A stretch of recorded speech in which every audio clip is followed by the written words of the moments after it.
कहानी है रामू और उसकी पत्नी सरिता की। रामू बहुत ही गरीब था, लेकिन रामू ने कभी भी अपनी ईमानदारी के साथ सौदा नहीं किया।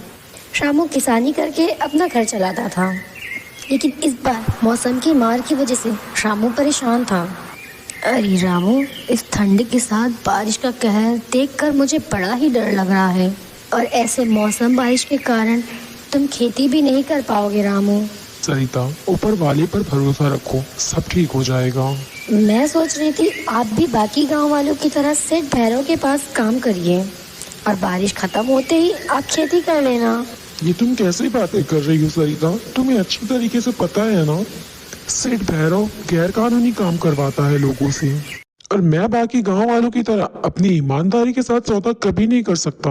और हाँ, मेरी फसल अच्छी हो या खराब, मुझे उसकी परवाह नहीं है। मैं हर साल की तरह इस बार भी कड़ी मेहनत अपने खेतों पर करूंगा, और बाकी तो सब ऊपर वाले के हाथ में है।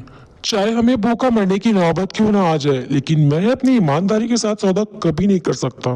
इतना बोलकर रामू अपने खेतों पर चला जाता है और हर साल की तरह रामू अपने खेतों पर मेहनत करता है। रामू को खेतों पर काम करता देख गांव वाले उसका मजाक बनाने लगते हैं। अरे अरे, इसे देखो, यहाँ मौसम इतना खराब चल रहा है और ये खेती कर रहा है। रामू, हमारी मान तो तू भी हमारी तरह सेठ भैरव के पास काम करने चल। मैं सेठ भैरव के पास काम कभी नहीं करूँगा।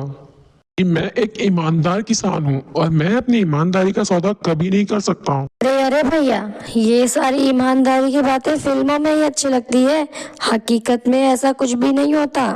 बाकी तेरी मर्जी, हमारा काम था तुझे बताना, तुझे जो ठीक लगे तू वही कर। इसी तरह हर रोज रामू कड़ी मेहनत अपने खेतों पर करता।